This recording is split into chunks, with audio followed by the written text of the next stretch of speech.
আলাইকুম প্রিয় খামারি ভাই বোনেরা, আশা করি সবাই ভালো আছেন।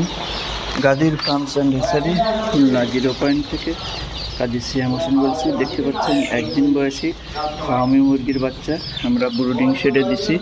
এগুলো আমরা ব্রুডিং কমপ্লিট করে ভ্যাকসিন কমপ্লিট করে, যারা একদিনের বাচ্চা ব্রুডিং করতে পারেন না তারা আমাদের কাছ থেকে সবসময় নিয়ে থাকেন। প্রায় 1 মাস বয়সের, 45 দিন বয়সের, তদ্রূপ 2 মাসের বয়সের বাচ্চাগুলো না আমাদের কাছ থেকে ব্রুডিং কমপ্লিট ভ্যাকসিন কমপ্লিট নিয়ে থাকি। তাদের জন্য এই বাচ্চাটা আমরা রাখছি। আর যারা নতুন উদ্যোক্তা ভাই বোনেরা আছেন, ব্রুডিং শিখতে চান, তারা এই ভিডিওটা দেখলে ব্রুডিংটা শিখতে পারবেন। দেখেন, আমরা চারিপাশে চাটাই দিয়ে দিছি, তুষ দিছি, তার উপরে পেপার দিছি, পেপারের উপর খাবার দিছি।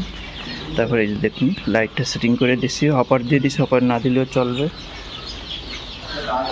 যে দেখুন বাচ্চাগুলো কতটা সুস্থ সবল মানসম্মত বাচ্চা, কিন্তু আমরা সবসময় খামারে রাখি, ডেলিভারি দিয়েও আপনাদেরকে সুস্থ সবল বাচ্চা।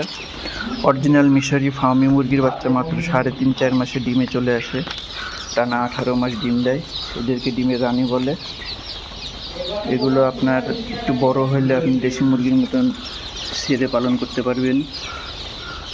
বাড়ির আঙিনায়, ছাদে, বিলে, খামার বাড়িতে, এগুলো সব পরিবেশে পোষা যায়। আপনারা যারা ভিডিওটি নতুন দেখছেন অবশ্যই আমাদের চ্যানেলটি সাবস্ক্রাইব করে আমাদের সাথে থাকবেন। যারা পুরাতন আছেন লাইক, কমেন্ট, শেয়ার করতে ভুল করবেন না। নতুন ভিডিওতে আবারও দেখা হবে। সে পর্যন্ত সবাই ভালো থাকুন, সুস্থ থাকুন। সবার দীর্ঘায়ু কামনা করছি। আল্লাহ হাফেজ।